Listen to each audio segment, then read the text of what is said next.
नमस्कार मित्रों, आप सभी का स्वागत है हमारे इस YouTube चैनल ज्ञान संगम पर। मित्रों, आज हम आरआरबी एनटीपीसी पॉलिटी यानी कि संविधान के प्रीवियस ईयर क्वेश्चन करवाने जा रहे हैं।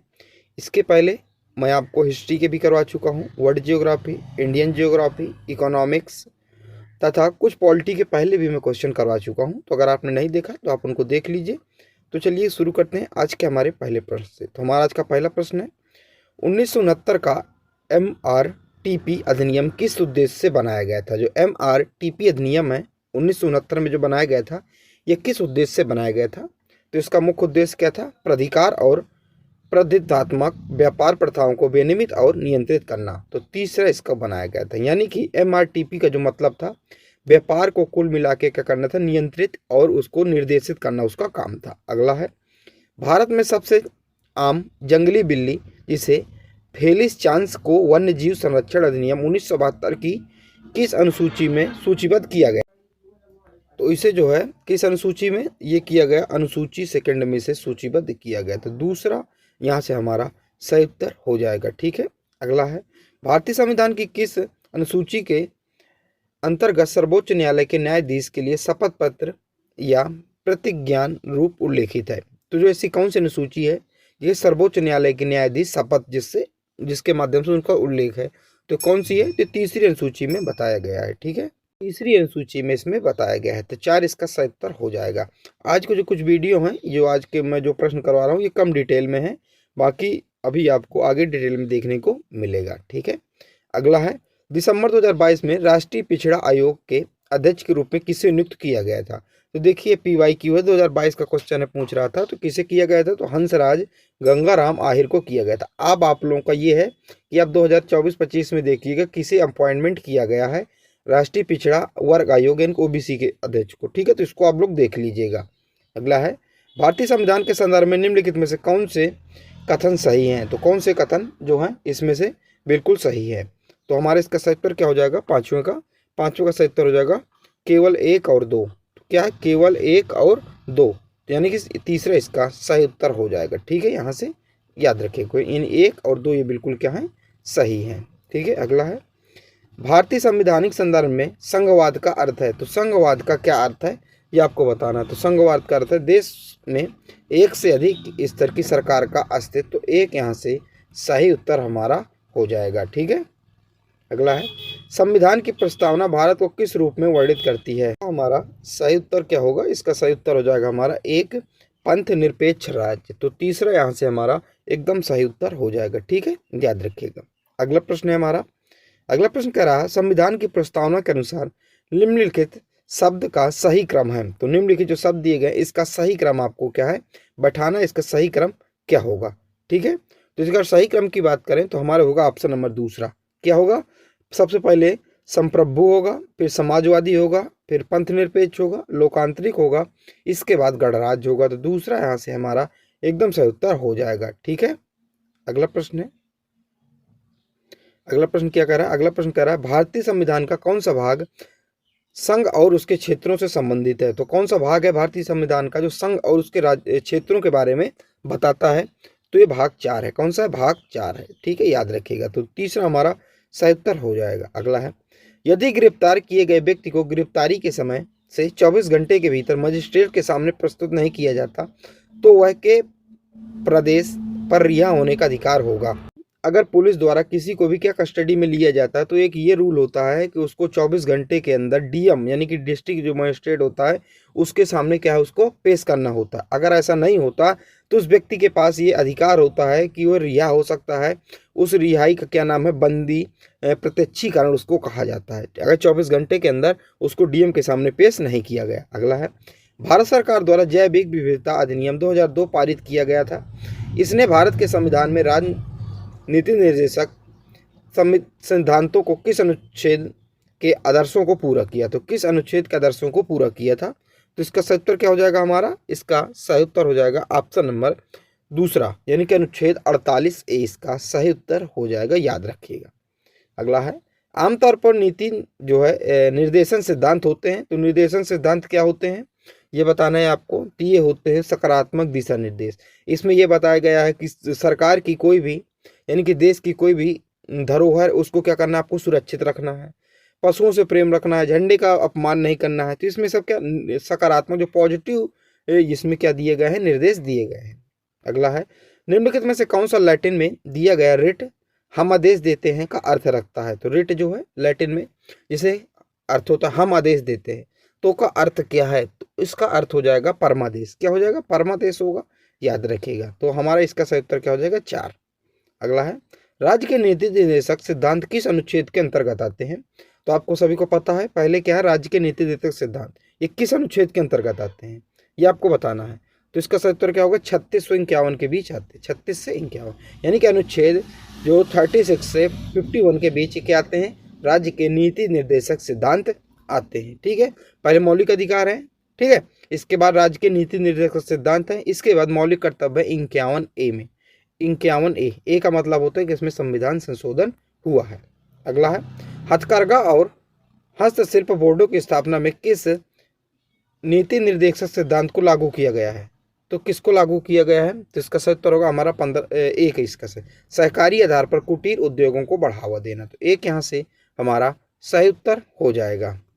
अगला है, भारतीय संविधान में निहित राज्य के नीति निर्देशक तत्वों के संदर्भ में निम्नलिखित में से कौन सा कथन सही है। तो निम्नलिखित में से कौन सा कथन सही है, तो इसका सही उत्तर हो जाएगा ऑप्शन नंबर, देखिए कथन है हमारे ऑप्शन नंबर 4, यानी कि 2 और 3 इसके कथन क्या है, सही है। क्या 2 और 3 इसके कथन सही हैं। अब आप इसका उत्तर इस साइड है और ये 2 और 3 ये जो कथन है ये जो दोनों क्या है, सही है। ठीक है, याद रखिएगा 2 और 3, ठीक है, याद रखिए।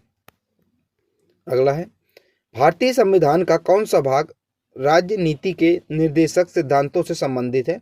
कि आप सभी को पता होगा जो नीति निर्देशक सिद्धांत है ये किससे भाग में आते हैं संविधान के। तो इसका सही उत्तर होगा भाग दूसरा, भाग 4 में आते हैं। ठीक है, दूसरा इसका सही उत्तर होगा भाग 4 में ही आते हैं। कौन से भाग 4 में आते हैं, 3 में मौलिक अधिकार आते हैं और 4 में नीति निर्देशक सिद्धांत आते हैं। अगला है, निम्नलिखित में से कौन सा अनुच्छेद राज्य के नीति निर्देशक तत्वों से संबंधित है। तो कौन सा अनुच्छेद संबंधित है, ये देखिए यहाँ से क्वेश्चन हर बार पूछे जा रहे हैं, हर बार क्वेश्चन पूछे जा रहे हैं। ठीक है, तो कौन से अनुच्छेद से संबंधित है, तो इसका सही उत्तर होगा 36 से 51, 36 से 51 मैं आपको पहले भी बता चुका हूँ। तो 4 यहाँ से सही उत्तर हो जाएगा। अगला है, राजनीति के निर्देशक सिद्धांतों के बारे में निम्नलिखित में से कौन सा कथन सही नहीं है। तो कौन सा जो कथन है वो सही नहीं है, तो इसका सही उत्तर क्या हो जाएगा, इसका सही उत्तर होगा ऑप्शन नंबर, ये सिद्धांत नियोजित है। तो इसका सही उत्तर ये यानी कि सही नहीं है, तो यही सही नहीं है, बाकी क्या है सही है।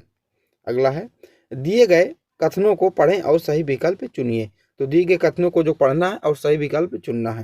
तो इसका सही उत्तर क्या हो जाएगा, एक हमारे इसका सही उत्तर, केवल ए इसका सही उत्तर हो जाएगा। ठीक है, अगर यहाँ से बात करें तो केवल एक, यहाँ से एक यहाँ से सही उत्तर हो जाएगा हमारा।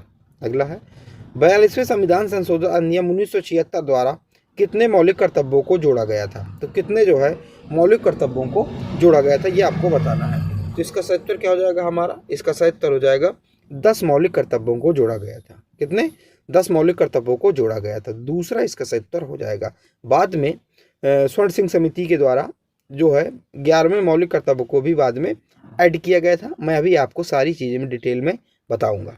अगला है, एक स्कूल शिक्षक छात्रों से कहता है कि जब भी राष्ट्रगान गाया जाए तो खड़े हो जाए। कौन से अनुच्छेद इस मौलिक कर्तव्य को सुनिश्चित करता है। आप सभी को पता होगा ये हमें बताया जाता है मौलिक कर्तव्य में सम्मिलित है कि कहीं भी हमारे देश का राष्ट्रगान सुनाई दे तो वहीं उसी पोजीशन में वहीं पर क्या हो जाना होता है, खड़ा हो जाना होता है उसके प्रति, सम्मान के प्रति। ठीक है, उसको सम्मान देने के लिए ये किस मौलिक कर्तव्य के किस अनुच्छेद में बताया गया है ये पूछा जा रहा है। तो 51A में बताया गया, किसमें 51A में बताया गया है। तो इसका सही उत्तर हो जाएगा ऑप्शन नंबर तीसरा इसका सही उत्तर हो जाएगा। ठीक है, अगला है, कौन सी समिति मौलिक कर्तव्यों से संबंधित है।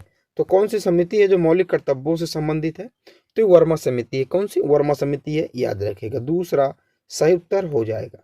अगला है, निम्नलिखित में से संविधान का अनुच्छेद कहता है कि यह भारत के प्रत्येक नागरिक का कर्तव्य होगा कि भारत के सभी लोगों के बीच धार्मिक, भाषाई और क्षेत्रीय या वर्गगत विविधताओं से परे सामंजस्य और साझा भाईचारे की भावना को बढ़ावा दे, महिलाओं की गरिमा के विरुद्ध अपमानजनक प्रथाओं का त्याग करना। तो ये जो स्टेटमेंट है किस अनुच्छेद में बताया गया है, ये कौन सा मौलिक कर्तव्य का कौन सा अनुच्छेद है, कौन सा खंड है। तो ये खंड है 51 ए का ई, 51 ए का ई, तो इसका सही उत्तर हो जाएगा ऑप्शन नंबर ए, इसका सही उत्तर हो जाएगा। अगला है, स्वर्ण सिंह समिति द्वारा भारतीय संविधान में कितने मौलिक कर्तव्यों को शामिल करने की सिफारिश की गई थी?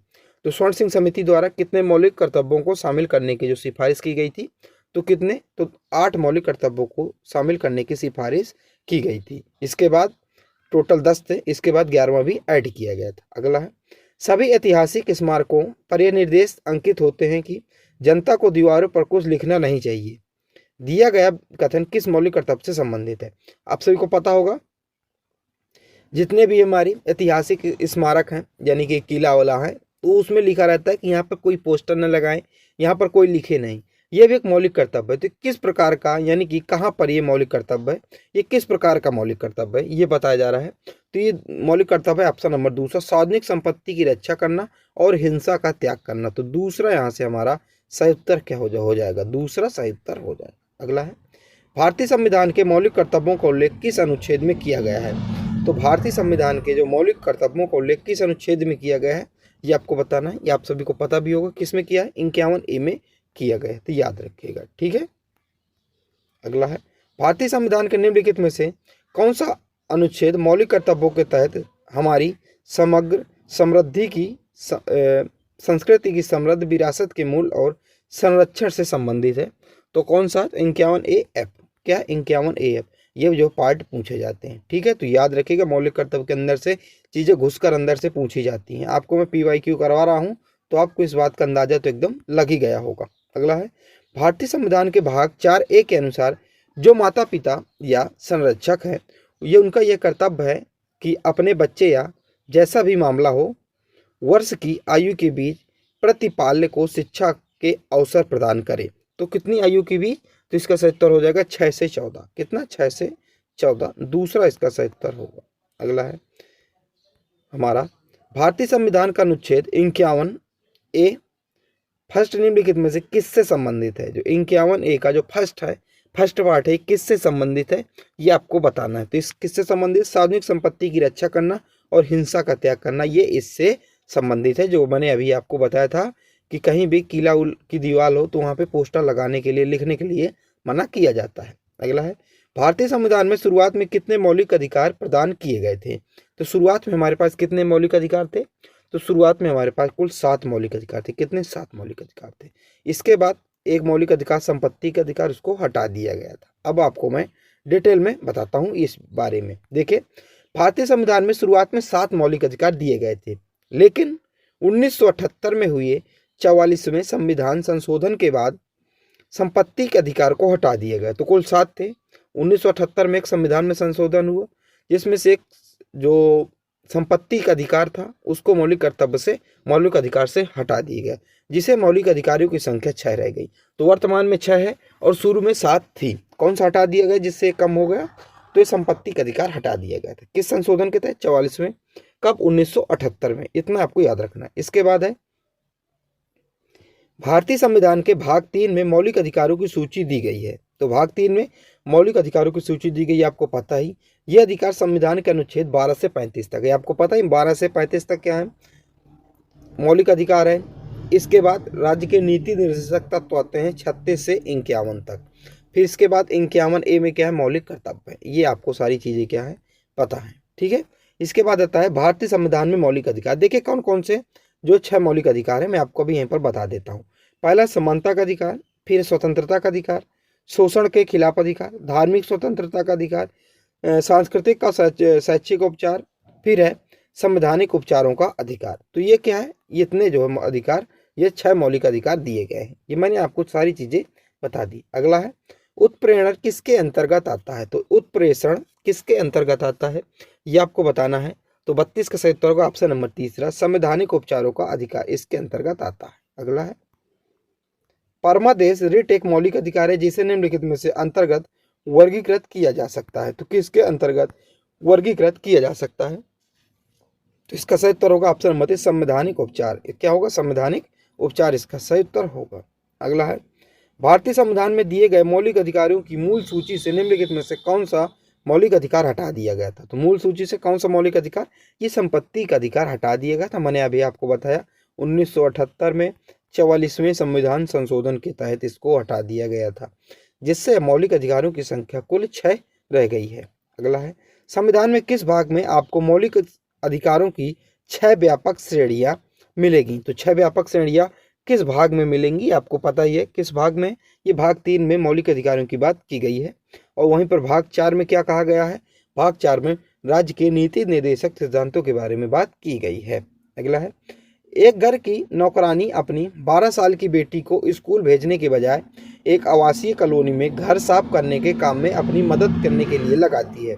नौकरानी द्वारा कौन से मौलिक कर्तव्य का उल्लंघन किया गया है?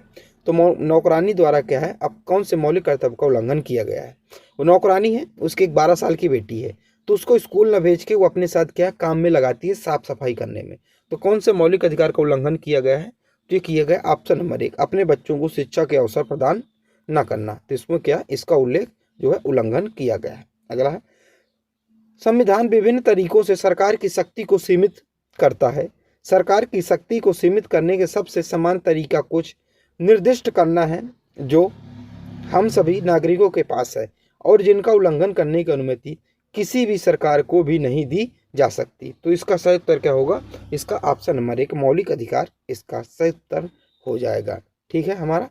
अगला है, भारतीय संविधान का निम्नलिखित में से कौन सा अनुच्छेद समानता के अधिकार के अंतर्गत उल्लेखित है? तो कौन सा अनुच्छेद समानता के अधिकार के अंतर्गत क्या है, उल्लेखित है?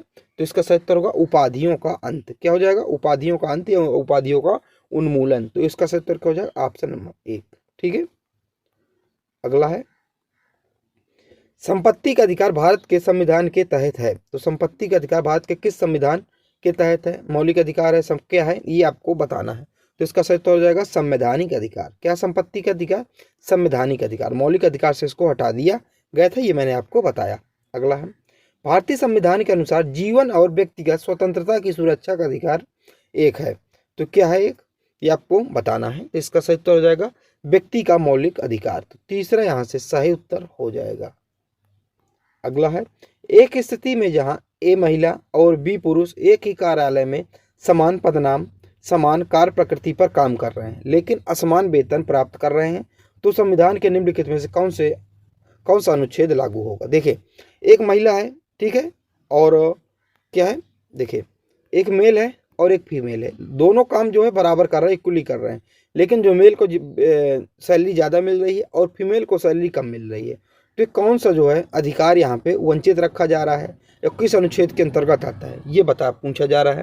तो 39D के अंतर्गत आता है। क्या? 39D, अनुच्छेद 39D। ऐसे प्रश्न जो है पूछे जाते हैं, आपसे पूछा जाएगा असमान वेतन किस अनुच्छेद के अंतर्गत आता है? तो 39D के अंतर्गत आता है। अब देखिए, समान वेतन अधिनियम के बारे में कुछ जरूरी बातें। देखिए, ये कानून 1976 में पारित किया गया था। यह कानून महिलाओं और पुरुषों को समान काम करने पर समान वेतन देने को सुनिश्चित करता है। अगर बराबर काम हो रहा है तो भाई बराबर वेतन दो, ये कहकर वेतन नहीं कम किया जा सकता कि ये महिला है। ठीक है। इस कानून के तहत महिलाओं को समान वेतन के साथ साथ समान बोनस, भत्ते और अन्य सुविधाएं भी मिलनी चाहिए। ठीक है। अगला प्रश्न है, संविधान के कौन से अनुच्छेद नागरिकता से संबंधित है? तो जो कौन सा अनुच्छेद है जो नागरिकता से संबंधित है ये आपको बताना है। तो 42 का हमारा सही उत्तर क्या हो जाएगा? 42 का सही उत्तर हो जाएगा 5 से 11, अनुच्छेद नंबर दूसरा 5 से 11 क्या है? नागरिकता से संबंधित है। फिर इसके बाद 12 से 35 मौलिक कर्तव्य हमारे आ जाते हैं। फिर 36 से 51 क्या आ जाते हैं? नीति निर्देशक सिद्धांत आ जाते हैं। फिर 51 में आ जाता है मौलिक कर्तव्य। ये सारी चीजें आपको याद होनी चाहिए। अगला है, अनुच्छेद 20 का खंड कौन सा खंड दोहरे खतरे के सिद्धांत को शामिल करता है? तो कौन सा खंड करता है? 20 का कौन सा खंड करता है? तो इसका सही उत्तर क्या हो जाएगा? दूसरा खंड करता है। यानी कि क्या होगा इसका सही उत्तर? दूसरा खंड, यानी कि ऑप्शन नंबर दूसरा और खंड तीसरा। ठीक है। ये देखिए, भारतीय संविधान का अनुच्छेद 20 का खंड 2, क्या खंड 2 दोहरे खतरे के सिद्धांत को शामिल करता है। यह सिद्धांत कहता है कि किसी व्यक्ति को एक ही अपराध के लिए 2 बार दंडित नहीं किया जा सकता। तो इसमें खंड 2 इसका सही उत्तर हो जाएगा। तो यहाँ से ऑप्शन नंबर तीसरा इसका सही उत्तर, यानी कि खंड 2 इसका सही उत्तर हो जाएगा। ये आपको याद रखना है। ठीक है, आप लोग इसको याद रखिएगा।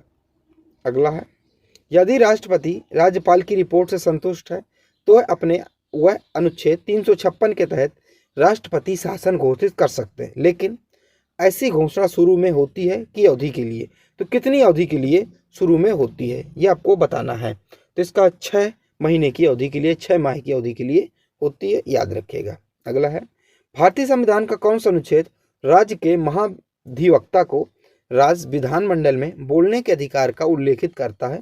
तो ये कौन सा अनुच्छेद है? तो इसका सही उत्तर क्या होगा? ऑप्शन नंबर दूसरा, अनुच्छेद 177।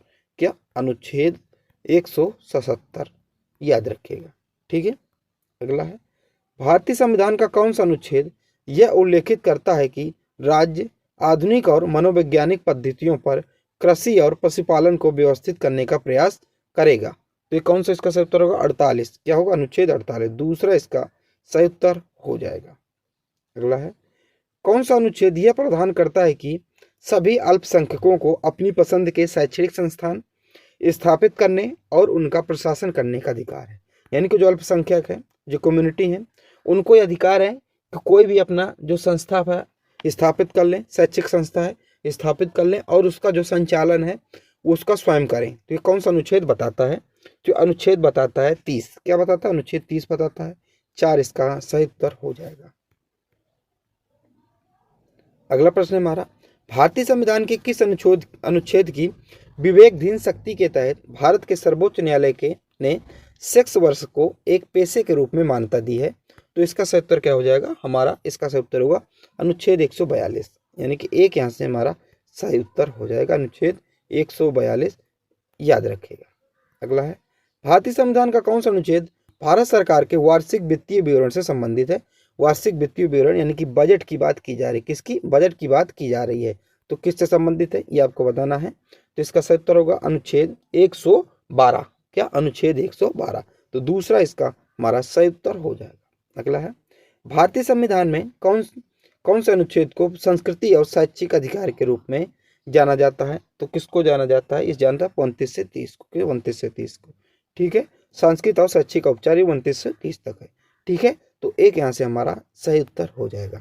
तो आज की क्लास हमारी हो गई। मैंने आज की क्लास में आपको बहुत ही डिटेल पूर्वक सारी चीज़ों को बताने की कोशिश की और आपको समझाया भी। तो अगला वीडियो आपका इसी में सेकंड पार्ट रहेगा, या फिर मैं आपको इसमें ही मिक्स करके सेकंड पार्ट दे दूंगा। ठीक है। तो अगर अच्छा लगे लाइक कीजिए, सब्सक्राइब कीजिए। जय हिंद, जय।